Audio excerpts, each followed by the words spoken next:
नेमकं भाजप अशी आग पाकड का करत आहे वाटतं? त्यांचा पोटात पोट सुरू उठलंय. महाराष्ट्रामध्ये एकमेव महापालिका परभणीची शिवसेना उद्धव बाळासाहेब ठाकरे पक्षाने जिंकली, त्यामुळे त्यांना ते देखवत नाहीये.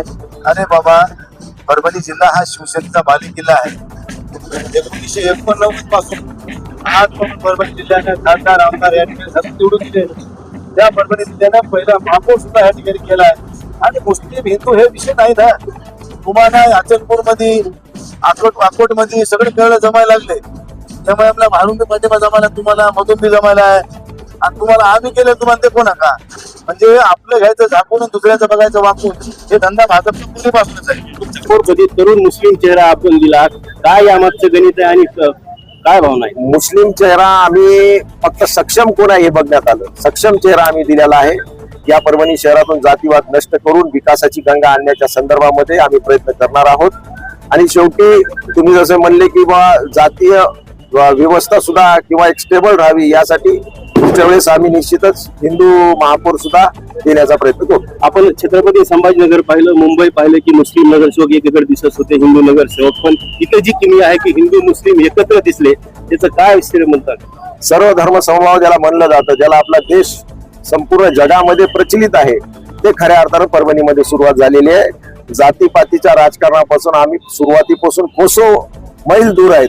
आणि आज हे सिद्ध केले आम्ही की तुम्ही जर काम करणार असताल तर जातीबद्दल द्वेष निर्माण करून तुम्ही सत्ता प्राप्त करू शकत नाही, तर तुम्ही लोकांचे प्रश्न सोडून सुद्धा सत्ता प्राप्त करू शकता. हे आज परत एकदा सिद्ध झालं. भाजपच्या हिंदू मुस्लिम राजकारणाला हा चेकमेट आहे. 100% हा चेकमेट आहे. आणि यानंतरच्या काळामध्ये सुद्धा अशाच परभणीचा विकास होईल. सर्व जाती धर्माच्या लोकांना घेऊन जाण्याचा प्रयत्न केला जाईल. आज सुद्धा तुम्ही पाहता 25 नगरसेवकामध्ये आमचे हिंदू नगरसेवक सुद्धा आहेत, मुस्लिम जवळपास 12-13 आहेत, हिंदू जवळपास 10 आहेत, दलित चेहरे सुद्धा आमच्याकडे सक्षम चेहरे आहेत. म्हणून सर्व धर्माच्या युवकांना आणि युवकांची टीम आज आमच्याकडे जमा झालेली आहे. या युवकांच्या टीमला बरोबर घेऊन आम्ही एक वेगळ्या प्रकारचा विचार या समाजाला 100% दिल्याशिवाय राहणार. जनतेचा कौल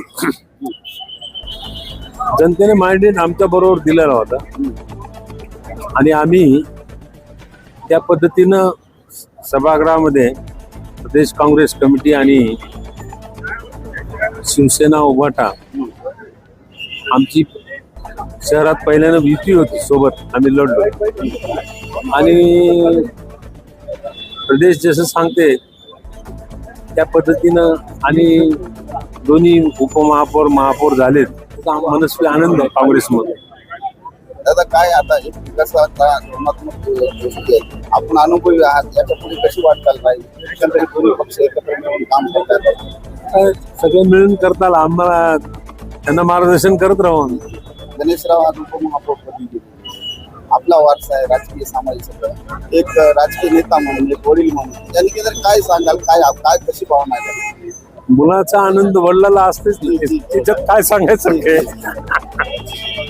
मनस्वी आनंद है, तुम्हारा जैसा है तैसा मला है। सबसे पहले मैं अल्लाह रब्बुल इज़्ज़त का शुक्रिया अदा करना चाहूँगा, साथ ही साथ खासदार साहब, आमदार साहब और जितने हमारे नगर सेवक और जितनी शहर की आवाम है, उन्होंने हमारे पर भरोसा जता कर ये पद पे हमको नवाजा है। मैं अल्लाह रब्बुल इज़्ज़त का शुक्रगुजार हूँ। और जिस दिन से प्रचार चालू हुआ था, मैंने एक स्टेटमेंट दिया था कि शहर हमारा है और इंशाल्लाह मेयर भी हमारा रहेगा। आज वो बात पूरी मुकम्मल हो गई। खासदार साहब, आमदार साहब की मेहनतों से, हमारे सिद्धार्थ भाव की मेहनतों से आज ये दिन खुशी का हमारे को देखने को मिला है। और हमारा जो विजन है कि शहर के अंदर बहुत सारे प्रॉब्लम है, बारिश का पानी जमा होता है, कचरे का इश्यू है, कचरे का बहुत सारा बिल पेंडिंग है और महानगर पालिका पे 80 से 100 करोड़ का कर्जा है। अभी आते हम इसको दुरुस्त कर सके, हम लोग कोशिश जहद करेंगे। और आपके चैनल माध्यम से तमाम शहरवासियों का मैं शुक्रिया अदा करता हूँ।